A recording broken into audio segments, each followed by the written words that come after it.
ನಮಸ್ಕಾರ ವೀಕ್ಷಕರೇ, ಕಲಿಯುಗದಲ್ಲೊಂದು ಗುರುಕುಲ ಶಿಕ್ಷಣ ವಿಶೇಷ ಕಾರ್ಯಕ್ರಮಕ್ಕೆ ಸ್ವಾಗತ. ನಾನು ಸುಧಾಗೌಡ. ವೀಕ್ಷಕರೇ, ಈಗಿನ ಆಧುನಿಕ ಶಿಕ್ಷಣ ಪದ್ಧತಿಯ ಬಗ್ಗೆ ನಮ್ಮೆಲ್ಲರಿಗೂ ಕೂಡ ಖಂಡಿತವಾಗ್ಲೂ ಬೇಸರ ಇದೆ. ಒಂದ್ ಕಡೆ ಮನೆಗಳಲ್ಲಿ ಮಕ್ಕಳು ಅತಿ ಹೆಚ್ಚಾಗಿ ಮಾರ್ಕ್ಸ್ ತೆಗಿಬೇಕು ಅನ್ನುವಂಥ ಒತ್ತಡ ಆದರೆ, ಮತ್ತೊಂದು ಕಡೆ ಶಾಲಾ ಕಾಲೇಜುಗಳಲ್ಲಿ ಡೊನೇಷನ್ ಹಾವಳಿ ಕೂಡ ಇರುತ್ತೆ. ಇದೆಲ್ಲವೂ ಒಂದು ಕಡೆ ಆದರೆ, ಮತ್ತೊಂದು ಕಡೆ ಓದಿಗೆ ಸರಿಯಾದಂಥ ಕೆಲಸ ಸಿಗೋದಿಲ್ಲ. ಮೆಡಿಕಲ್ ಇಂಜಿನಿಯರಿಂಗ್ ಓದಬೇಕು ಅಂತಂದ್ರೆ ಅದರಲ್ಲೂ ಕೂಡ ಸಾಕಷ್ಟು ಅವ್ಯವಸ್ಥೆಗಳಿಂದ ಎಲ್ಲವೂ ಕೂಡ ಕೂಡಿದೆ. ಇಂಥ ಅವ್ಯವಸ್ಥೆಯ ನಡುವೆ ನಮ್ಮೆಲ್ರಿಗೂ ಒಂದು ಗುರುಕುಲದ ಶಿಕ್ಷಣ ಸಿಗುತ್ತೆ ಅಂದರೆ ಖಂಡಿತವಾಗ್ಲೂ ನಮ್ಮೆಲ್ರಿಗೂ ಸಂತೋಷ ಆಗುತ್ತೆ ಅಲ್ವಾ? ಅಂಥ ಒಂದು ಗುರುಕುಲ ಶಿಕ್ಷಣ ಎಲ್ಲಿ ಸಿಗುತ್ತೆ ಗೊತ್ತಾ? ಇದು RSS ಮಾರ್ಗದರ್ಶನದಲ್ಲಿ, ಜೊತೆಗೆ ಅಜಯ ಟ್ರಸ್ಟ್ನ ಮಾರ್ಗದರ್ಶನದಲ್ಲಿ ನಡೀತಾ ಇರುವಂಥ ಮೈತ್ರೇಯಿ ಗುರುಕುಲಂನಲ್ಲಿ. ಹಾಗಿದ್ರೆ ಈ ಮೈತ್ರೇಯಿ ಗುರುಕುಲಂನ ವಿಶೇಷತೆಗಳೇನು? ಇದರ ಕುರಿತಾಗಿ ಒಂದಷ್ಟು ವಿಚಾರಗಳನ್ನು ತಿಳಿಸ್ಕೊಡೋದಕ್ಕೆ ಇವತ್ತಿನ ನಮ್ಮ ಕಾರ್ಯಕ್ರಮದಲ್ಲಿ RSSನ ಪೂರ್ಣಾವಧಿಯ ಕಾರ್ಯಕರ್ತರು ಜೊತೆಗೆ ಗುರುಕುಲದ ಸಂಪರ್ಕಾಧಿಕಾರಿಗಳು ಆಗಿರುವಂತಹ ಶ್ರೀಯುತ ರಮೇಶ್ ಅಯ್ಯರ್ ಅವರು ನಮ್ಮ ಕಾರ್ಯಕ್ರಮಕ್ಕೆ ಬಂದಿದ್ದಾರೆ. ಬನ್ನಿ ಅವನ ಕಾರ್ಯಕ್ರಮಕ್ಕೆ ಸ್ವಾಗತ ಮಾಡೋಣ. ಸರ್ ನಮಸ್ತೆ, ಕಾರ್ಯಕ್ರಮಕ್ಕೆ ಪ್ರೀತಿಯ ಸ್ವಾಗತ.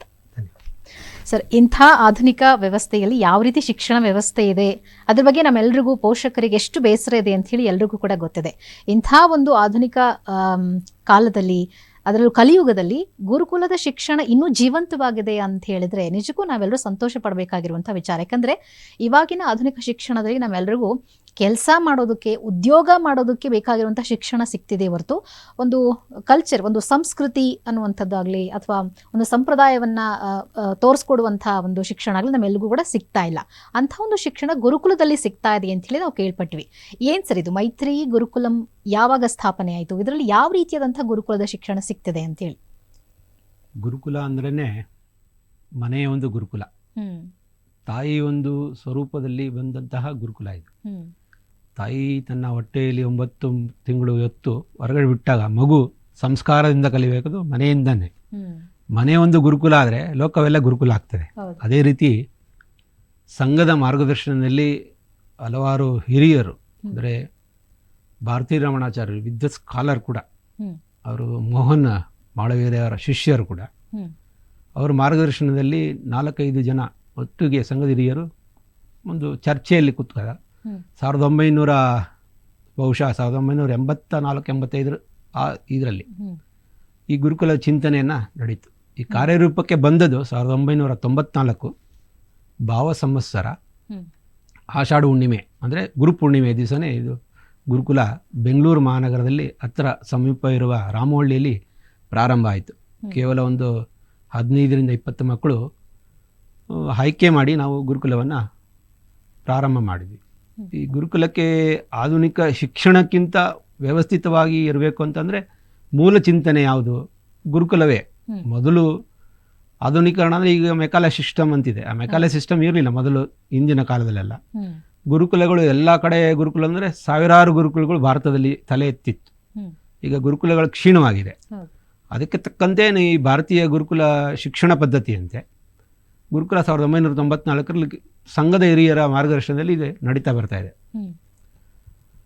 ಹಾಗೆ ಯಾಕೆ ಗುರುಕುಲ ಬೇಕು ಅಂದರೆ, ಒಂದು ಸ್ವಾವಲಂಬನೆ ದೃಷ್ಟಿ ಇರ್ಬೋದು, ಮತ್ತು ವೈಯಕ್ತಿಕವಾಗಿ ಹೇಳಬೇಕಂದ್ರೆ ಒಂದು ಹೆಣ್ಮಗು ತನ್ನತನವನ್ನು ತೋರಿಸ್ಕೊಳ್ಳೋಕ್ಕಂತ ಆದರೂ ಒಂದು ಗುರುಕುಲ ಆಗಬೇಕು ಅಂತ ಒಂದು ಹಿರಿಯರಲ್ಲಿ ಈ ಚಿಂತನೆ ಬಂತು. ಅಂದರೆ ಸರ್, ಈಗ ಈ ಗುರುಕುಲದಲ್ಲಿ ಹೆಣ್ಣು ಮಕ್ಕಳಿಗೆ ಮಾತ್ರ ಉಚಿತವಾಗಿ ಈ ಒಂದು ಶಿಕ್ಷಣವನ್ನು ನೀಡಲಾಗ್ತಾ ಇದೆ ಅಂತ ಹೇಳಿ ಕೇಳ್ಪಟ್ಟಿದ್ದೀವಿ. ಹೇಳಿ ಸರ್, ಅದ್ರ ಬಗ್ಗೆ ಹೇಳಿ. ಶಿಕ್ಷಣ ಅನ್ನೋದು ವ್ಯಾಪಾರಕ್ಕಲ್ಲ ಇರೋದು. ಶಿಕ್ಷಣ ಇರೋದೇ ಉಚಿತ. ಯಾಕಂದರೆ ವೇದಶಾಸ್ತ್ರದಲ್ಲಿ ಹೇಳುತ್ತೆ 4 ಉಚಿತವಾಗಿ ಕೊಡಬೇಕು ಅಂತ. ಯಾವ್ದ್ಯಾವ್ದಪ್ಪ ಅದು 4 ಅಂದರೆ, ಒಂದು ಶಿಕ್ಷಣ ಅಂದರೆ ವೇದ, ಹಾಗೆ ಆರೋಗ್ಯ,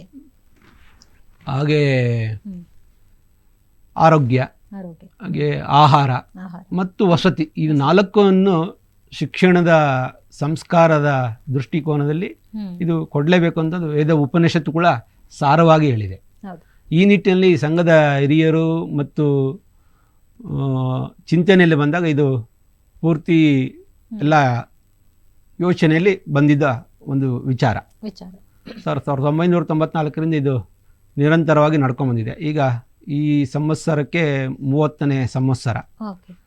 ಸುಮಾರೊಂದು 146 ಮಕ್ಕಳು 8 ರಾಜ್ಯದಿಂದ ಬಂದಿದ್ದಾರೆ, ಕಲಿತಾ ಇದ್ದಾರೆ. ಗುರುಕುಲ ಶಿಕ್ಷಣ ಯಾಕೆ ಬೇಕು ಅನ್ನೋದಕ್ಕಿಂತ, ಗುರುಕುಲದಿಂದ ಇದ್ದುಕೊಂಡು ನಾವೇನು ಮಾಡ್ಬೋದು ಮತ್ತು ಆಧುನಿಕಕ್ಕೆ ತಕ್ಕಂತೆ ನಾವು ಬೆಳಿಬೋದು, ಆ ದೃಷ್ಟಿಕೋನದಲ್ಲಿ ಈ ಗುರುಕುಲ ಶುರು ಆಗಿರೋದು. ಅಂದ್ರೆ ಸರ್ ಈಗ ಬರೀ ಹೆಣ್ಣು ಮಕ್ಕಳಿಗೆ ಈ ಒಂದು ಉಚಿತವಾದ ಶಿಕ್ಷಣವನ್ನ ಕೊಡಬೇಕು ಅಂತ ಹೇಳಿ ಯಾಕೆ ಅನ್ನಿಸ್ತು? ಗಂಡು ಮಕ್ಕಳಿಗೂ ಕೂಡ ಗುರುಕುಲದ ಶಿಕ್ಷಣ ಅವಶ್ಯಕತೆ ಇದೆ ಅಲ್ವಾ ಅಂತ ಹೇಳಿ? ಮೊದಲಿದ್ದು ಹ್ಮ್ ದೇಶದಲ್ಲಿ, ಭಾರತದಲ್ಲಿ ಗಂಡು ಮಕ್ಕಳಿಗೆ ಇದ್ದಿದ್ದು ಗುರುಕುಲಗಳಂದ್ರೆ ರಾಜರ ಆಶ್ರಯದಲ್ಲಿ ನಡೆಯುವಂತಹ ಈ ಗುರುಕುಲಗಳು ಗಂಡು ಮಕ್ಕಳಿಗಾಗಿ ಸೀಮಿತವಾಗಿತ್ತು. ಹೆಣ್ಣು ಮಕ್ಕಳಿಗೆ ಮನೆಯಿಂದ ಹೆಣ್ಣು ಮಕ್ಕಳು ಯಾಕೆ ಮಾಡಬೇಕು ಅಂತ ಚಿಂತನೆ ಬಂದಿದ್ರೆ ಹೆಣ್ಣು ಮಕ್ಕಳಿಗೆ ಒಂದು ಸಂಸ್ಕಾರವಾಗಿ ಬೆಳಿಬೇಕು ಅನ್ನೋ ದೃಷ್ಟಿಯಿಂದ ಈ ಗುರುಕುಲ ಶುರು ಆಗಿದ್ದು. ಹಾಗೆ ಸಂಘದ ಮಾರ್ಗದರ್ಶನದಲ್ಲಿ 3 ಗುರುಕುಲಗಳು ನಡೀತಾ ಇದೆ. ಒಂದು ಮೊಟ್ಟ ಮೊದಲಿಗೆ ಗುರುಕುಲ ಪ್ರಾರಂಭದಲ್ಲೇ 1994 ಶುರು ಆಗಿದ್ದು ನಮ್ಮ ಮೈತ್ರಿ ಗುರುಕುಲ. ಹಾಗೆ 95ರಲ್ಲಿ ಶುರು ಆಗಿದ್ದು ಹರಿಹರಪುರದ ಪ್ರಬೋಧಿನಿ ಗುರುಕುಲ. ಹಾಗೆ ಇನ್ನೊಂದು ಗುರುಕುಲ 97ರಲ್ಲಿ ಶುರು ಆಗಿದ್ದು ಚೆನ್ನನಹಳ್ಳಿ ಸಮೀಪವಿರುವ ಬೆಂಗಳೂರು ಮಹಾನಗರದಲ್ಲೇ ಜನಸೇವೆ ವಿದ್ಯಾಕೇಂದ್ರದ ಸಮೀಪದಲ್ಲೇ ಅದರ ಆಶ್ರಯದಲ್ಲಿ ನಡೀತಿರುವಂಥ ಜನಸೇವೆ ವಿದ್ಯಾಕೇಂದ್ರ ವೇದ ವಿಜ್ಞಾನ ಗುರುಕುಲ. ಅಂದ್ರೆ 3 ಗುರುಕುಲಗಳಲ್ಲಿ ಹೆಣ್ಮಕ್ಳು ಕಲಿತಿದ್ದಾರೆ? ಇಲ್ಲ, ಮೈತ್ರಿ ಗುರುಕುಲ. ಮೈತ್ರಿ ಯಾರಂದ್ರೆ ಯಜ್ಞವಲ್ಕ್ಯ ಪತ್ನಿಯ ಯಜ್ಞ ಆ ದೃಷ್ಟಿಯಲ್ಲಿ ಒಂದು ಹೆಣ್ಣು ಮಗುವಿಗೆ ಒಂದು ಗುರುಕುಲ ಶಿಕ್ಷಣ ಶುರು ಆಗಿದ್ದು. ಅಂದ್ರೆ ಸರ್ ಈಗ ಯಾವ ಥರದ ಶಿಕ್ಷಣ, ಎಷ್ಟನೇ ವರ್ಷಕ್ಕೆ ಬಂದು ನಾವಲ್ಲಿ ಸೇರ್ಕೊಳ್ಬೋದು, ಶಿಕ್ಷಣ ವ್ಯವಸ್ಥೆ ಯಾವ ರೀತಿಯಾಗಿರ್ತದೆ ಅಂತ ಸರ್? ಮೊಟ್ಟ ಮೊದಲನಿಗೆ ಹೇಳಬೇಕಂದ್ರೆ ಒಂದು ಹೆಣ್ಣು ಮಗುಗೆ ಶಿಕ್ಷಣಕ್ಕೆ ಒಂದು 5ನೇ ತರಗತಿ ಪಾಸ್ ಆದಂಥ ಮಗು, ಅಂದರೆ ಮೊದಲು ನಾವು 4ನೇ ತರಗತಿಗೆ ತಗೊಳ್ತಾ ಇದ್ವಿ. ಕಾಲದ ನಂತರ ವಯಸ್ಸಿನ ಕಾರಣಕ್ಕೆ ಇರ್ಬೋದು, ಬೇರೆ ಕಾರಣಕ್ಕಿರ್ಬೋದು. ಹಾಗೆ 5ನೇ ತರಗತಿ ಪಾಸ್ ಆದಂತಹ ವಿದ್ಯಾರ್ಥಿ, ತೇರ್ಗಡೆ ಆದಂಥ ವಿದ್ಯಾರ್ಥಿನಿ 6ನೇ ತರಗತಿಗೆ ಬಂದರೆ 11 ವಯಸ್ಸಾಗಿರುತ್ತೆ. ಒಂದು ಶ್ರದ್ಧಾ ಮತ್ತು ಇದೆಲ್ಲ ಇರೋದ್ರಿಂದ, ಬುದ್ಧಿ ಇದೆಲ್ಲ ಚೆನ್ನಾಗಿರುತ್ತೆ, ಚುರುಕಿರೋದ್ರಿಂದ ಅದು ಬಾಲ್ಯ ವ್ಯವಸ್ಥೆಗಿಂತ ಸ್ವಲ್ಪ ತರುಣ ವ್ಯವಸ್ಥೆಗೆ ಬರ್ತಾಳಲ್ಲ, ಅದರಿಂದ ದೃಷ್ಟಿಯಿಂದ ಈ ಗುರುಕುಲವನ್ನು ಶುರು ಮಾಡಿದ್ದು. 11 ವಯಸ್ಸಿಂದ ಅಪ್ ಟು 24 ವಯಸ್ಸಿನವರೆಗೂ ಅಲ್ಲಿ ಗುರುಕುಲದ ಶಿಕ್ಷಣ, ಅಂದರೆ 12 ವರ್ಷಗಳ ಕಾಲ ಈ ಶಿಕ್ಷಣ ಕೊಡ್ತಾ ಇದೆ. ಅಂದ್ರೆ SSLC, PUC ನಂತರ ಡಿಗ್ರಿ ಇದರಲ್ಲಿ ಉಚಿತವಾಗಿ ಕೊಡ್ತಾ ಇರೋಂಥ ಶಿಕ್ಷಣ ಒಂದು ಭಾಗ. SSLC ಅನ್ನೋದು ನಮ್ದು ಆಧುನೀಕರಣಕ್ಕೆ ಬರುತ್ತೆ.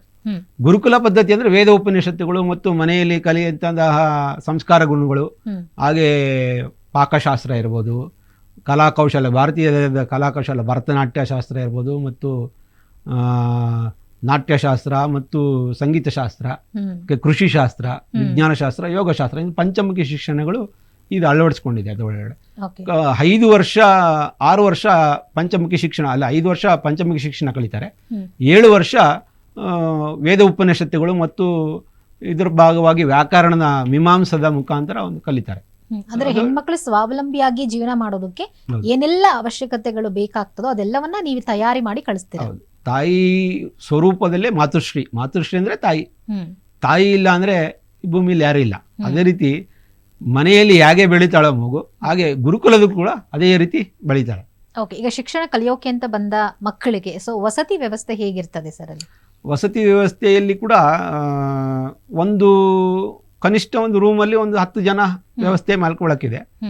ಅದಕ್ಕಂತೆ ಎಲ್ಲವೂ ವ್ಯವಸ್ಥಿತವಾಗಿ ಇದೆ. ಅಂದರೆ ಪಾಠಗಳು ಮಾತ್ರ ಕುಟೀರದಲ್ಲಿ ನಡೀತೆ. ಅದು ವಸತಿಗಳೆಲ್ಲ ವಸತಿ ಒಂದು ಕುಟೀರ ಮಾಡಿದೆ. ವಸತಿ ಕುಟೀರದಲ್ಲಿ ಎಲ್ಲರೂ ಸೇರ್ತಾರೆ. ಒಂದು 146 ಮಕ್ಕಳು ಈಗ ಪ್ರಸ್ತುತ 8 ರಾಜ್ಯದಲ್ಲಿ ಇದ್ದಾರೆ. 8 ರಾಜ್ಯದಿಂದ ಬಂದಿದ್ದಾರೆ, ಕಲಿತಾ ಇದ್ದಾರೆ. ಓಕೆ, ಅಂದ್ರೆ ಈಗ ಎಷ್ಟೋ ಜನಕ್ಕೆ ಹೆಣ್ಮಕ್ಳನ್ನ ಜಾಸ್ತಿ ಖರ್ಚು ಮಾಡಿ ಅಥವಾ ಡೊನೇಷನ್ ಕೊಟ್ಟು ಓದ್ಸಕ್ ಆಗ್ಲಿಲ್ಲ ಅಂಥವ್ರು ಬಂದು ಈ ಗುರುಕುಲದಲ್ಲಿ ಅವರನ್ನ ಸೇರಿಸಬಹುದು. ವಿದ್ಯೆಗೆ ಅದೆಲ್ಲ ಏನೂ ಇಲ್ಲ. ವಿದ್ಯೆ ಯಾರು ಬೇಕಾದ್ರೂ ಕಲಿಬಹುದು. ಶ್ರೀಮಂತ ಬಡವ ಬಲ್ಲಿಗನ ಯಾರು ಇಲ್ಲ, ಎಲ್ಲರೂ ವಿದ್ಯೆಗೆ ಸಮಾನರು. ಆದ್ದರಿಂದ ವೇದಶಾಸ್ತ್ರದಲ್ಲೇ ಹೇಳಿರೋದು, ವಿದ್ಯೆಗೆ ಯಾರು ಯಾರು ಇದಕ್ಕೆ ಅನುಗುಣವಾಗಿ ಹೋಗ್ತಾರೋ ಅದಕ್ಕೆ ವಿದ್ಯೆಗೆ ಹರಹರು ಅಂತ ವೇದಶಾಸ್ತ್ರದಲ್ಲಿ ಹೇಳುತ್ತೆ. ಅದಕ್ಕೆ ತಕ್ಕಂತೆ ಅದು ಗುರುಕುಲದಲ್ಲಿ ಶಿಕ್ಷಣ ಕೊಡ್ತಾ ಇದೆ. ಹಾಗೆ ಸರ್, ಈಗ ಮೈತ್ರಿ ಗುರುಕುಲಂನಲ್ಲಿ ಕಲಿತಂಥ ವಿದ್ಯಾರ್ಥಿಗಳಿಗೆ ಸರ್ಕಾರದ ಕೆಲಸ ತಗೊಳ್ಳೋ ಬಹಳ ಈಸಿ ಆಗುತ್ತೆ ಅಂತ ಹೇಳಿ ಕೇಳ್ಪಟ್ಟಿದ್ವಿ. ಹೇಗೆ ಸರ್ ಅದು? ಇಲ್ಲಿ ನಮ್ಮಲ್ಲಿ ಯಾವುದೇ ರೀತಿ ಸರ್ಟಿಫಿಕೇಟ್ ಕೊಡೋದಿಲ್ಲ. ಅಂದರೆ ನಮ್ಮ ಗುರುಕುಲದಲ್ಲಿ ಉಚಿತವಾಗಿರೋದ್ರಿಂದ ಮೊದಲೇ ನಾವು ಸಂದರ್ಶನದಲ್ಲೇ ಸುದ್ದಿ ಮುಟ್ಟಿಸ್ತೇವೆ, ನಮ್ಮಲ್ಲಿ ಯಾವುದೇ ರೀತಿ ಶಿಕ್ಷಣದಲ್ಲಿ ಸರ್ಟಿಫಿಕೇಟ್ ಇಲ್ಲ, ಪ್ರಮಾಣ ಪತ್ರಗಳಿರೋದಿಲ್ಲ. ಹಾಗೆ ಶಿಕ್ಷಣಕ್ಕೆ ತಕ್ಕಂತೆ ಹೊಂದ್ಕೊಂಡು ಮತ್ತು ಈ ಪರಿಸರಕ್ಕೆ ಹೊಂದ್ಕೊಂಡಂತ ಕಲಿತಂಥ ಹಲವಾರು ವಿದ್ಯಾರ್ಥಿಗಳು ಕೂಡ ಈಗ ಶಿಕ್ಷಣವನ್ನು 12 ವರ್ಷ ಶಿಕ್ಷಣ ಮುಗಿಸಿ ಪ್ರಸ್ತುತ ನಮ್ಮ ಗುರುಕುಲದಲ್ಲೇ ಒಂದು 9 ಮಕ್ಕಳು ಗುರುಕುಲದಲ್ಲೇ ಇದ್ದುಕೊಂಡು ಅವರು ಮಾತೃಶ್ರೀಯ ಒಂದು ಏನು ಸ್ಟೈಫಂಡ್ ಅಂತ ಹೇಳಿದ್ರ ಒಂದು ಆ ಶೈಕ್ಷಣಿಕ ವರ್ಗವನ್ನು ಪೂರೈಸಿದ್ದಾರೆ. ಒಂದು ಎಕ್ಸ್ಪೀರಿಯನ್ಸ್ಗೋಸ್ಕರ, ಅನುಭವಕ್ಕೋಸ್ಕರ ಅವರು ಅಲ್ಲೇ ಇದ್ಕೊಂಡು PhD ಕೂಡ ಮಾಡ್ತಾ ಇದ್ದಾರೆ. PhD ಅಂದರೆ ರಿಸರ್ಚ್ ಇದಕ್ಕೆ ಬರುತ್ತೆ. ಸೊ ಇದನ್ನ ಇಟ್ಕೊಂಡು ಕೆಲಸ ಮಾಡ್ತಾ ಇದ್ದಾರೆ. ಈಗ 30 ವರ್ಷಗಳಿಂದ ನಡೀತಾ ಇರುವಂತಹ ಈ ಗುರುಕುಲದಲ್ಲಿ ಕಲ್ತಂತ ವಿದ್ಯಾರ್ಥಿಗಳು ಎಲ್ಲೆಲ್ಲಿ ಕೆಲಸ ಮಾಡ್ತಿದ್ದಾರೆ ಸರ್? ಹೇಳಬೇಕು ಅಂದರೆ 1-2-3 ವಿದ್ಯಾರ್ಥಿಗಳು ವೈದ್ಯಶಾಸ್ತ್ರದಲ್ಲೂ ಇರ್ಬೋದು. ವೈದ್ಯಶಾಸ್ತ್ರ ಅಂದರೆ ಡಾಕ್ಟ್ರು, ಆಯುರ್ವೇದ ಡಾಕ್ಟ್ರು ಮತ್ತು ಅಲೋಪತಿ ಡಾಕ್ಟ್ರು, ಹೋಮಿಯೋಪತಿ ಡಾಕ್ಟ್ರು, ಈ ಥರದ ಒಂದು ಡಾಕ್ಟ್ರು. ಹಾಗೇ ನಾಟ್ಯಶಾಸ್ತ್ರದಲ್ಲಿ ವಿದೂಷಿಯಾಗಿ ಭರತನಾಟ್ಯ ಶಾಸ್ತ್ರ, ಮತ್ತು ಕಲಾಕೌಶಲಗಳಂದರೆ ಭರತನಾಟ್ಯಶಾಸ್ತ್ರ ಮತ್ತು ಕಸೂತಿ, ಟೈಲರಿಂಗು, ಈ ಥರದ ವ್ಯವಸ್ಥೆಯಲ್ಲಿ. ಹಾಗೆ ಹೆಚ್ಚಿನ ಸಂಖ್ಯೆಯಲ್ಲಿ ಕೆಲಸ ಮಾಡ್ತಾ ಇರೋರು ಅಂದರೆ ಶೈಕ್ಷಣಿಕ ಭಾಗದಲ್ಲಿ, ಶಿಕ್ಷಣದ ಮಾತೃಶ್ರೀಯಾಗಿ ಕೆಲಸ ಮಾಡ್ತಾರೆ. ಹಲವಾರು ಸಂಸ್ಥೆಗಳಲ್ಲಿ ಕೆಲಸ ಮಾಡ್ತಾರೆ. ಶಂಕರಾಚಾರ್ಯ ಸಂಸ್ಥೆ ಇರ್ಬೋದು, ಮಾತಾಮೃತನಂದಮಯಿ ಸಂಸ್ಥೆ ಇರ್ಬೋದು, ಹಾಗೆ ಇನ್ನೊಂದು 2-3 ಸಂಸ್ಥೆಗಳು, ಸರ್ಕಾರದೇ ಆದ ಸಂಸ್ಕೃತ ಯೂನಿವರ್ಸಿಟಿಗಳಿರ್ಬೋದು, ವಿಶ್ವವಿದ್ಯಾಲಯಗಳಲ್ಲಿ ಕೆಲಸ ಮಾಡ್ತಾ ಇದ್ದಾರೆ. ಶಿಕ್ಷಣಕ್ಕೆ ಯಾವುದೇ ಕೊರತೆ ಇಲ್ಲದಂಗೆ ನಾವು ಇಲ್ಲಿ ಒಳ್ಳೆ ವಿದ್ಯಾಭ್ಯಾಸವನ್ನು ನಾವು ಪಡ್ಕೊಂಡು, ವಿದ್ಯಾಭ್ಯಾಸದ ಜೊತೆಗೆ ಸಂಸ್ಕೃತ ಅನ್ನುವಂಥದ್ದು ಈಗ SSLC PUC ಗೆ ಬೋರ್ಡ್ ಎಕ್ಸಾಮ್ಸ್ ಇರ್ತದೆ ಸರ್? ಇರುತ್ತಾ? ಇಲ್ಲ, ನಮ್ಮಲ್ಲಿ ಆ ಭಾಗ ಇಲ್ಲ. ನಮ್ಮಲ್ಲಿ ಶಿಕ್ಷಣ ಮಾತ್ರ ಇರುತ್ತೆ. ಶಿಕ್ಷಣ ಏನಂದ್ರೆ ಸಂಸ್ಕೃತ ಪ್ರಥಮ ಭಾಗದಲ್ಲಿ ಏನು 5ನೇ ತರಗತಿಯಿಂದ 6ನೇ ತರಗತಿ ಪ್ರಥಮ ಭಾಗದಿಂದನೇ ಪ್ರಾರಂಭ ಮಾಡಿ 10ನೇ ವಯಸ್ಸಿನವರೆಗೂ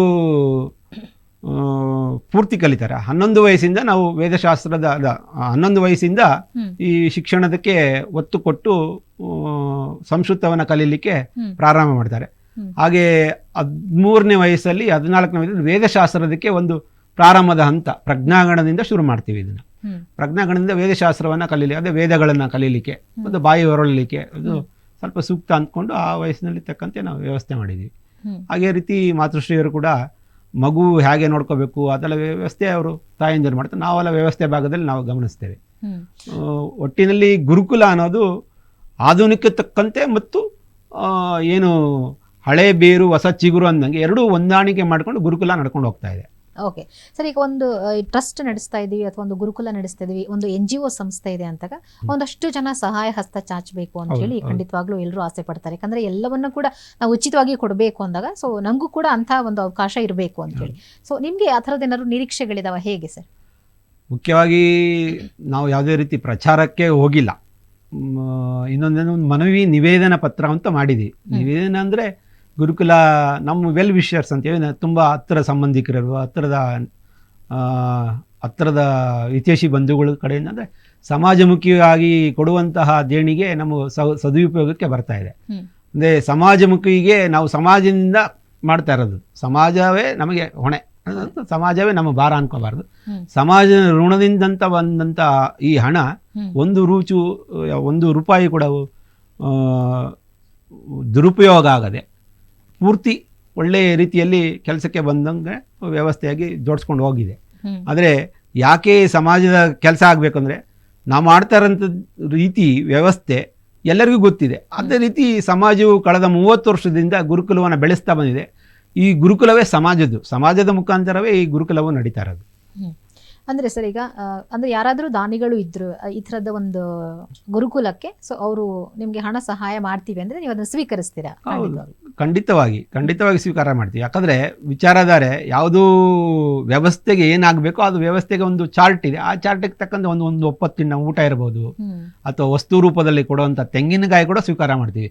ಯಾವುದನ್ನು ನಾವು ಬಿಡೋದಿಲ್ಲ. ಯಾಕಂದ್ರೆ ಬಂದಂಥ ಸಮಾಜದಿಂದ ಬಂದದ್ದು ಗುರುಕುಲಕ್ಕೆ ಕೊಡ್ತಾರೆ, ಆತ್ಮೀಯವಾಗಿ ಸ್ವೀಕಾರ ಮಾಡ್ತೀವಿ ನಾವು. ಹೆಣ್ಮಕ್ಳಿಗೆ ಅದು ಯೂಸ್ ಆಗ್ತದೆ. ಹೌದೌದು, ಎಲ್ಲರಿಗೂ ಯೂಸ್ ಆಗುತ್ತೆ. ಹೆಣ್ಮಕ್ಳಿಗೆ ಅಂತ ವ್ಯವಸ್ಥೆಗೆ ಯೂಸ್ ಆಗುತ್ತೆ.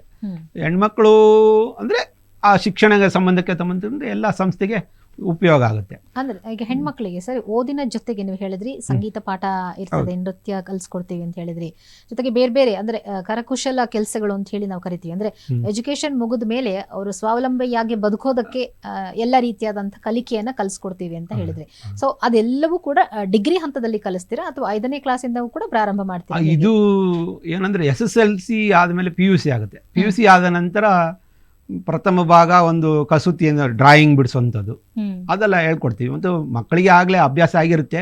ಇನ್ನೂ ಚೆನ್ನಾಗಿ ಇಂಪ್ರೂವ್ ಆಗಬೇಕಂದ್ರೆ ಬೆಳವಣಿಗೆ ಆಗೋ ದೃಷ್ಟಿಯಿಂದ ತಾಯಂದಿರು ಕೂಡ ಸಹಾಯ ಮಾಡ್ತಾರೆ. ಹಾಗೆ ಹಿರಿಯ ವಿದ್ಯಾರ್ಥಿಗಳು ಸಹಪಾಠಿಗಳಾಗಿ ತಮ್ಮ ಬರವಣಿಗೆ ಇರ್ಬೋದು ಎಲ್ಲವೂ ಒಂದು ರೀತಿಯಲ್ಲಿ ಅವರು ಅನುಕಂಪದಂತಹ ಹೋಗುವಂತಹ ವಿಚಾರಧಾರೆಯಲ್ಲಿ ಕಲಿಯುವಂಥದ್ದು. ಕಲಿಯುವುದು ಕಲಿಯಕ್ಕಾಗಿ ಸ್ವಾಮಿ ವಿವೇಕಾನಂದರು ಹೇಳಿದ್ದಾರೆ.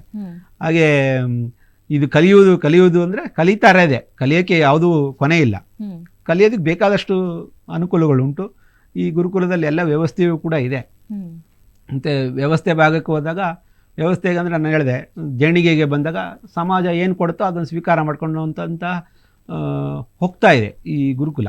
ಕಳೆದ 30 ವರ್ಷದಿಂದ ಯಾವುದೇ ಕುಂದುಕೊರತೆಗಳಿದೆ ಸಮಾಜದ ಮುಖಿಯಾಗಿ ಸಮಾಜದ ನಮ್ಮ ಗುರುಕುಲದ ಮಕ್ಕಳು ವಿರಾಮ ಕಾಲದಲ್ಲಿ ಕೂಡ, ವಿರಾಮ ಅಂದರೆ ನಮಗೆ ಯಾವುದು ಒಂದು ರಿಟೈರ್ಮೆಂಟ್ ಲೈಫ್ ಅಲ್ಲ, ವಿರಾಮ ಅಂದರೆ ಒಂದು ಎಜುಕೇಷನ್ ಮಧ್ಯದಲ್ಲಿ 1 ವರ್ಷದಲ್ಲಿ ಒಂದು ಅವಧಿ ಅಂತ ಬರುತ್ತೆ. ಅವಧಿ ಅಂದರೆ ಬಿಡುವಿನ ಕಾಲದಲ್ಲಿ ಕೂಡ ಹೊರ ಸಂಪರ್ಕಕ್ಕೆ ಹೋದಾಗ ಅಲ್ಲಿನ ಅವರು ಮನೆಗೆ ಹೋದಾಗ ಮನೆ ಸಂಪರ್ಕದಲ್ಲಿ ಕೂಡ ಕಲ್ತಿರೋಂಥ ವಿದ್ಯೆಯನ್ನು ಪರಿಸರದಲ್ಲಿ ಹೇಳ್ಕೊಡ್ತಾರೆ.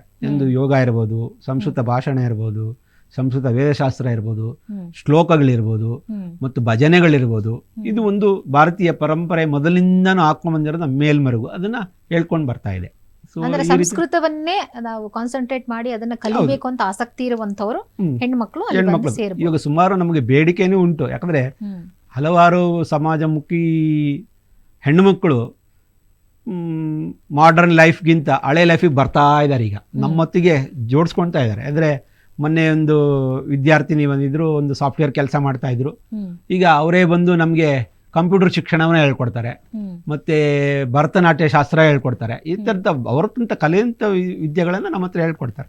ನಾವು ಅದನ್ನು ಸ್ವೀಕಾರ ಮಾಡಿ ವಾಲಂಟಿಯರ್ ಥರ ಬರ್ತಾರೆ, ಸ್ವಯಂ ಸೇವಕರಾಗಿ. ನಾವು ಎಲ್ಲದಕ್ಕೂ ವ್ಯವಸ್ಥೆಯನ್ನು ಜೋಡಿಸ್ಕೊಂಡಿದ್ದೀವಿ. ಎಲ್ಲ ವ್ಯವಸ್ಥೆಯನ್ನು ಅಂದ್ರೆ ನೀವು ಅವರಿಗೆ ಉಚಿತವಾಗಿ ಶಿಕ್ಷಣ ಕೊಡುವುದ್ರ ಜೊತೆಗೆ ಹೊರಗಡೆ ರಿಸೋರ್ಸ್ ಪರ್ಸನ್ ಕೂಡ ಬರ್ತಾರೆ, ಬಂದು ಅವರಿಗೆ ಟೀಚ್ ಮಾಡುವಂತ ವ್ಯವಸ್ಥೆ ಕೂಡ ಇದೆ. ಅದನ್ನು ಅವರು ಉಚಿತವಾಗಿ ಮಾಡ್ತಾರೆ. ಹೌದು, ಉಚಿತವಾಗಿ ಮಾಡ್ತಾರೆ. ಓಕೆ ಸರ್, ಇಷ್ಟೆಲ್ಲ ಉಪಯೋಗಗಳಿರುವಂತಹ ಈ ಒಂದು ಗುರುಕುಲ ಎಲ್ಲಿದೆ ಅಂತ ಹೇಳಿ ಸರ್.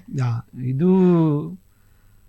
ದಕ್ಷಿಣ ಕನ್ನಡ ಜಿಲ್ಲೆಯಲ್ಲಿ, ಅಂದರೆ ಮೈತ್ರಿ ಗುರುಕುಲ ಪ್ರಾರಂಭ ಆಗಿದ್ದು 1994 ಬೆಂಗಳೂರು ರಾಮವಳ್ಳಿಯ ಸಮೀಪ. ತದನಂತರ 1997ರಲ್ಲಿ ನಮ್ಮದೇ ಆದ ಒಂದು ಪರಮೇಶ್ವರಿ ಅಮ್ಮ ಕೊಟ್ಟಂತಹ ಜಾಗದಲ್ಲಿ, ಸುಂದರವಾದ ಪರಿಸರದಲ್ಲಿ ಈ ಶಿಕ್ಷಣ ಸಂಸ್ಥೆ ಅಲ್ಲಿಗೆ ಶಿಫ್ಟ್ ಆಯಿತು. ದಕ್ಷಿಣ ಕನ್ನಡ ಜಿಲ್ಲೆ ವಿಟ್ಲ ಸಮೀಪ ಇರುವ 3 ಕಜೆ ಗ್ರಾಮ. ಈ 3 ಕಜೆಗಳಂದರೆ 3 ತೋಡಿನಲ್ಲಿ ನೀರು ಅಂತೀವ, ಕಜೆ ಅಂತೀವಿ. 3 ಕಜೆ ಅಂದರೆ 3 ತೋಡಲ್ಲಿ ನರಿಯುವಂತಹ ಒಂದು ನದಿಗೆ ಸೇರುವಂತಹ ಕಜೆ, ಅದು 3 ಕಜೆ ಆಯಿತು. ಕೊಡಂಗಾಯಿ ಗ್ರಾಮ, ಆ ಕೊಡಂಗಾಯಿ ಗ್ರಾಮದಲ್ಲಿ ಸುಂದರ ಪರಿಸರದಲ್ಲಿ ಈ ಸುಂದರವಾದ ಗುರುಕುಲ ನಡೀತಾ ಬರ್ತಾ ಇದೆ. ಸಾರಿಗೆ ವ್ಯವಸ್ಥೆ ಎಲ್ಲ ಹೆಂಗಿದೆ ಸರ್? ಸಾರಿಗೆ ವ್ಯವಸ್ಥೆ ಏನು ತೊಂದರೆ ಇಲ್ಲ. ಬೆಂಗಳೂರಿಂದ ರೈಲಿನಲ್ಲಿ ಬರ್ಬೋದು. ಪುತ್ತೂರಿಗೆ ಇಳಿದ್ರೆ ಅದಕ್ಕೆ ವ್ಯವಸ್ಥೆ ನಮ್ಮಲ್ಲಿ ಕಾರ್ಯಕರ್ತರಿದ್ದಾರೆ, ಅವರಿಗೆ ಜೋಡಿಸ್ತೇವೆ. ಈ ರೀತಿಯೆಲ್ಲ ವ್ಯವಸ್ಥೆ ಎಲ್ಲ ಉಂಟು. ಹಾಗೆ ನೇರವಾಗಿ ಬೆಂಗಳೂರಿಂದ ನಮ್ಮ ಸರ್ಕಾರಿ ಬಸ್ಸು KSRTC ಕೂಡ ನೇರ ವಿಟ್ಲಕ್ಕೆ ಸಂಪರ್ಕ ಇದೆ. ಹಾಗೆ ಹಲವಾರು ವಾಹನದ ವ್ಯವಸ್ಥೆ ಇದೆ, ರಸ್ತೆಯನ್ನು ಚೆನ್ನಾಗಿದೆ, ವಿಮಾನದ ವ್ಯವಸ್ಥೆನೂ ಇದೆ. ಅದರಿಂದ ವಿಮಾನ ತುಂಬ ಹತ್ತಿರ, 45 ಕಿಲೋಮೀಟರ್ ದೂರದಲ್ಲಿದೆ. ಎಲ್ಲ ವ್ಯವಸ್ಥೆ ಇದೆ, ಆ ಥರದ್ದೇನು ಇದಿಲ್ಲ. ಏನಂದರೆ ಅಲ್ಲಿ ಬಂದು ನೋಡಿದಾಗಲೇ ಅದು ಗುರುಕುಲ ಅಂದರೆ ಹೇಗಿದೆ ಅಂತ ಶಿಕ್ಷಣವನ್ನು ನೋಡಿದಾಗಲೇ ಯಾರು ಹೊರದಿಂದ ಬರ್ತಾರೆ, ಹೊರದೇಶದ ಕೂಡ ನಮ್ಮ ಗುರುಕುಲವನ್ನು ನೋಡಿ ತಮ್ಮ ದೇಶದಲ್ಲೂ ಕೂಡ ಕೆಲಸ ಮಾಡಿದ್ದಾರೆ. ಅಂದರೆ ಇತ್ತೀಚೆಗೆ ರುಟ್ಗರ್ ಅಂತ ಬಂದಿದ್ರು, ಐರ್ಲ್ಯಾಂಡಿಂದ ಬಂದಿದ್ರು, ವೆಸ್ಟ್ ಜರ್ಮನಿಯಿಂದ ಬಂದರು, ಆಸ್ಟ್ರೇಲಿಯಾದಿಂದ ಬಂದಿದ್ರು. ಈ ಥರದವರಲ್ಲಿ ಬಂದು ತಮ್ಮ ಮನೆಗಳಲ್ಲಿ ಮತ್ತು ಪರಿಸರದಲ್ಲಿ ಗುರುಕುಲವನ್ನು ಮಾಡಿದ್ದಾರೆ. ಅಂದ್ರೆ ವಿದೇಶಗಳಿಂದ ಬಂದು ವಿಸಿಟ್ ಮಾಡಿ ಪದ್ಧತಿಯನ್ನು ನೋಡಿಕೊಂಡು ಹೋಗಿ ಅವರೆಲ್ಲ ಅಳವಡಿಸ್ಕೊಳ್ತಿದ್ದಾರೆ. ಹಾಗೆ ನಮ್ಮ ಗುರುಕುಲಗಳನ್ನು ನೋಡಿ ಹಲವಾರು ಸಂಸ್ಥೆಗಳು ನಮ್ಮ ಭಾರತದಲ್ಲಿರುವಂತಹ ಮೆಕಾಲೆ ಸಿಸ್ಟಮ್ ಕಲಿತಂತಹ ಸಿಸ್ಟಮಲ್ಲಿರೋದು ಕೂಡ ಈಗ ಗುರುಕುಲವಾಗಿ ಮಾರವಾಗಿದೆ. ಹಾಗೆ ಇಲ್ಲಿ ನಮ್ಮ ಮುದ್ದೇನಹಳ್ಳಿಯ ಸತ್ಯಸಾಯಿ, ಅದು ಕೂಡ ಒಂದು ಸಂಸ್ಥೆ ನಮ್ಮ ಮಾರ್ಗದರ್ಶನದಲ್ಲಿ. ಅವರು ಒಂದು ಸಂಸ್ಥೆಯಲ್ಲಿ ಒಂದು ಗುರುಕುಲ ಶಿಕ್ಷಣವನ್ನು ಪ್ರಾರಂಭ ಮಾಡಿದ್ದಾರೆ. ಆದರೆ ಇದು ಯಾಕೆ ಬೇಕು ಅಂದರೆ, ವೈಶಿಷ್ಟ್ಯ ಏನಂದರೆ ಭಾರತವಾಗಿರೋದಕ್ಕೆ ಇದೆಲ್ಲ ಸನಾತನ ಧರ್ಮ ಯಾವುದು ಮರೆಯೋಂಗಿಲ್ಲ ಅನ್ನೊಂದು ಕಾರಣ. ಗುರುಕುಲದ ಶಿಕ್ಷಣ ಯಾಕೆ ಬೇಕು ಅಂತ ಬಹಳಷ್ಟು ಜನ ಇವಾಗಿನವರು ಕೇಳ್ತಾರೆ. ಇವಾಗಿನ ಕಾಂಪಿಟೇಷನ್ ಯುಗದಲ್ಲಿ ಗುರುಕುಲದ ಶಿಕ್ಷಣ ಮಹತ್ವ ಏನು ಅಂತ ಹೇಳಿ ಸರ್. ಗುರುಕುಲ ಶಿಕ್ಷಣ ಯಾಕೆ ಬೇಕು ಅಂದರೆ, ಮುಖ್ಯವಾಗಿ ಶಾಸ್ತ್ರಬದ್ಧವಾಗಿ ನಡೆಯುವಂಥ ಗುರುಕುಲ ಶಿಕ್ಷಣ, ಶಿಸ್ತುಬದ್ಧಂತ ನಡೆಯುವಂತಹ ಶಿಕ್ಷಣ. ಹಾಗೆ ನಮ್ಮ ಈ ಜಗತ್ತಿಗೆ ಬೇಕಾದಂಥ ಶಾಸ್ತ್ರ ಅಭ್ಯಾಸಗಳು, ಒಳ್ಳೆ ಸಂಪರ್ಕ, ಒಳ್ಳೆ ನಡವಳಿಕೆ, ಇದೆಲ್ಲ ಇರಬೇಕು. ಅಂದರೆ ಡಿಸಿಪ್ಲಿನ್ ಇಸ್ ಮಸ್ಟ್ ಅಂತ ಹೇಳ್ತೀವಿ. ಇವತ್ತು ಶಾಸ್ತ್ರಬದ್ಧವಾಗಿ ನಡೆಯುವಂಥ ಗುರುಕುಲಗಳಿರೋದ್ರಿಂದ ನಮ್ಮ ಭಾರತದಲ್ಲಿ ನಾವೆಲ್ಲ ಉಸಿರಾಡ್ತಾ ಇರೋದು. ನಾನೊಬ್ಬ ಒಂದು ಜಗತ್ತಿನ ಒಂದು ಪ್ರಾಣ ಇದೆ ಅಂದರೆ ಭಾರತವಾಗಿರೋದಕ್ಕೆ ಒಂದು ವಿಶಿಷ್ಟ. ಓಕೆ ಸರ್, ಇನ್ನು ಕೊನೆಯದಾಗಿ ಹೆಣ್ಣು ಮಕ್ಕಳನ್ನ ಈ ಒಂದು ಗುರುಕುಲಕ್ಕೆ ತಂದು ಸೇರಿಸಬೇಕು ಅಂತ ಹೇಳಿ ಅಂದ್ಕೊಂಡವರಿಗೆ ಏನು ಮೆಸೇಜ್ ಕೊಡೋಕೆ ಇಷ್ಟಪಡ್ತೀರಾ ಸರ್? ಖಂಡಿತವಾಗಿ ನಮ್ಮ ಒಂದು ವೆಬ್ಸೈಟ್ ಕೂಡ ಇದೆ, ಅಂತರ್ಜಾಲ ಇದೆ. ಅಂತರ್ಜಾಲದ ಮುಖಾಂತರ ನೋಡೋರು ನಮಗೆ ಕರೆ ಮಾಡ್ತಾರೆ. ಮತ್ತು ನಾವು ಒಂದು ಮಾರ್ಚ್ ಅಥವಾ ಫೆಬ್ರವರಿಯಿಂದನೇ ನಾವು ಅನೌನ್ಸ್ಮೆಂಟ್ ಮಾಡ್ತೀವಿ ಗುರುಕುಲದಲ್ಲಿ ಪ್ರವೇಶಕ್ಕಾಗಿ ಅರ್ಜಿ ಅಂದ್ಬಿಟ್ಟು. ಹಲವಾರು ಪತ್ರಿಕೆಗಳು, ಸಂಘದ ಪತ್ರಿಕೆ ಇರ್ಬೋದು, ಹಲವಾರು ಪತ್ರಿಕೆ, ವಿಜಯವಾಣಿ, ಈ ಥರದ ಪೇಪರ್ಗಳು ನಾವು ಒಂದು ಅಡ್ವರ್ಟೈಸ್ ಕೊಡ್ತೀವಿ. ಅದ್ರ ಮುಖಾಂತರ ನಾವು ಅರ್ಜಿ ಮಾಡ್ಬೋದು. ಕೇವಲ 30 ಮಕ್ಕಳು ನಾವು ವ್ಯವಸ್ಥಿತವಾಗಿ ನಾವು ತಗೊಳ್ತೇವೆ. 30 ಒಳಗಡೆ ಪ್ರತಿ ವರ್ಷ 30 ಮಕ್ಕಳು ಇರ್ತಾರೆ. ಅನುಗುಣವಾಗಿ 10ನೇ ಕ್ಲಾಸು 11ನೇ ಕ್ಲಾಸು ಹಂಗೆ ಹೋಗ್ತಾ ಅವರ ಅನುಗುಣವಾಗಿ ಇರ್ತಾರೆ. ಮತ್ತೆ ಕೊನೆಯವರೆಗೂ ಉಳಿಯೋರು ಇದ್ದಾರೆ. ಆ ರೀತಿ ವ್ಯವಸ್ಥೆ. ಏನಕ್ಕೆ ಶಿಕ್ಷಣ ಬೇಕು ಅಂತ ಹೇಳಿದಾದ್ರೆ, ಶಿಕ್ಷಣ ಇವತ್ತಿಗೆ ಅಗತ್ಯ ಇದೆ. ಶಿಕ್ಷಣ, ಈ ಥರ ಶಿಕ್ಷಣ ಸಿಗಬೇಕು ಅಂದರೆ ಈ ಪುಣ್ಯ ಕಾಲದಲ್ಲಿ ನಾವು ನೆನೆಸ್ಕೋಬೇಕು. ಯಾಕಂದರೆ ಹಿರಿಯರ ಮಾಡಿಕೊಂಡು ಬಂದಂತಹ ಪದ್ಧತಿಗಳು ಮೊದಲು ಏನಿತ್ತು, ಮೆಕಾಲೆ ಬಂದಿದ್ದು ಕೇವಲ 200 ವರ್ಷದ ಒಳಗಡೆ ಇರ್ಬೋದು. ಆದರೆ ನಮ್ಮ ಪದ್ಧತಿ ಇದು ಗುರುಕುಲವೇ. ಗುರುಕುಲದ ಪದ್ಧತಿ ಮುಖಾಂತರ ನಾವು ಶಿಕ್ಷಣವನ್ನು ಪ್ರಾರಂಭ ಮಾಡಿದ ಸಂಘದ ಹಿರಿಯರ ಒಂದು ಮಾರ್ಗದರ್ಶನದಲ್ಲಿ ಬರ್ತಾ ಇರೋದು ಎಲ್ಲರಿಗೂ ತುಂಬ ಖುಷಿಯಾಗಿದೆ ಮತ್ತು ಎಲ್ಲವೂ ಒಳ್ಳೆಯದೇ ಆಗ್ತಾ ಇದೆ. ಓಕೆ, ಸೊ ಅಂದರೆ ಹೆಣ್ಮಕ್ಳನ್ನ ನಿಮ್ಮ ಗುರುಕುಲಕ್ಕೆ ತಂದು ಸೇರಿಸಬೇಕು ಅಂತ ಅಂದ್ಕೊಂಡ್ರು ಪೋಷಕರಿಗೆ ಏನಾದರೂ ಮೆಸೇಜ್ ಕೊಡಕ್ಕೆ ಬಯಸ್ತೀರಾ? ಸೇರಿಸ್ಬೇಕು ಅಂದರೆ ಅವರು ಗುರುಕುಲಕ್ಕೆ ತಮ್ಮ ಮನೆಯಲ್ಲಿ ಒಂದು ಹೆಣ್ಣು ಮಗು ಸಂಸ್ಕಾರ ಗುಣವಾಗಿ ಬೆಳೆಸ್ಕೋಬೇಕು ಅಂದರೆ, ಮತ್ತು ನಮ್ಮ ಭಾರತದ ಒಂದು ಅಸ್ಮಿತೆ ಏನಿದೆ ಅದನ್ನು ಅವರು ಅಳವಡಿಸ್ಕೋಬೇಕು ಅಂದರೆ ಗುರುಕುಲಗಳ ಶಿಕ್ಷಣ ಅತ್ಯವಶ್ಯಕವಾಗಿದೆ. ಯಾಕೆ ಇವತ್ತು ಶಿಕ್ಷಣ ಪೂರ್ತಿ ಮಾರಾಟದ ರೂಪದಲ್ಲಿದೆ. ಒಂದು ಶಿಕ್ಷಣ ಅನ್ನೋದು ವ್ಯವಸ್ಥೆನೇ ಬೇರೆ ಆಗಿದೆ. ಒಂದು ಅಸ್ಪೃಶ್ಯತೆ ಇರ್ಬೋದು, ಮೇಲು ಕೀಲುಗಳಿರ್ಬೋದು, ಈ ಥರದ ವ್ಯವಸ್ಥೆಯಲ್ಲಿ ನಮ್ಮ ಗುರುಕುಲಗಳಲ್ಲಿ ಆ ಥರದ ವ್ಯವಸ್ಥೆ ಇಲ್ಲ. ಎಲ್ಲವೂ ಒಂದೇ, ನಾವೆಲ್ಲರೂ ಒಂದೇ ಆಗಿ ಕೆಲಸ ಮಾಡೋಂಥದ್ದು. ದೇಶವಾಸಿಗಳಿಗೆ ನರೇಂದ್ರ ಮೋದಿಯವರೇ, ಪ್ರಧಾನಮಂತ್ರಿಗಳೇ ಕರೆ ಕೊಡ್ತಾರೆ. ಏನಂದರೆ ಗುರುಕುಲ ಶಿಕ್ಷಣ ಬೇಕು ಮತ್ತು ಈ ಶಿಕ್ಷಣ ಬದಲಾಗಬೇಕು ಅಂದರೆ ಒಂದು ಈಗ ನೂತನ ಶಿಕ್ಷಣ ನೀತಿ ಕೂಡ ಬಂದಿದೆ. ಅದ್ರ ಜೊತೆಗೇನೆ ಅದಕ್ಕೆ ತಕ್ಕಂತೆ ಇವಾಗ ಸುಮಾರು ಅಪ್ಲಿಕೇಶನ್ ಶುರು ಆಗಿರೋದ್ರಿಂದ NEP ಎಜುಕೇಷನ್ ಕೂಡ ಆಗಿದೆ. ಹಾಗೆ ನಮ್ಮದು ವ್ಯವಸ್ಥಿತವಾಗಿ ನಮ್ಮ ಈ ಗುರುಕುಲದಲ್ಲಿ ಏನು ಭಾರತದಾರ ಅನ್ನೋದೊಂದು ಶಿಕ್ಷಣದ ಸಂಸ್ಥೆಯಿಂದ ಒಂದು ಇದು ಏನು ಇಗ್ನೋ ಅಂತೀವಿ, ಇಗ್ನೋ ಥರನೇ ಆ ಶಿಕ್ಷಣ ಓಪನ್ ಸ್ಕೂಲ್ ಅಂದ್ಬಿಟ್ಟು ಓಪನ್ ಸ್ಕೂಲ್ ಕೂಡ ನಾವು ಒಂದು ಶಿಕ್ಷಣಕ್ಕೆ ಅನುಮತಿ ಸಿಕ್ಕಿದೆ. ಇನ್ನು ಮುಂದೆ ಅದು ಶುರು ಆಗುತ್ತೆ.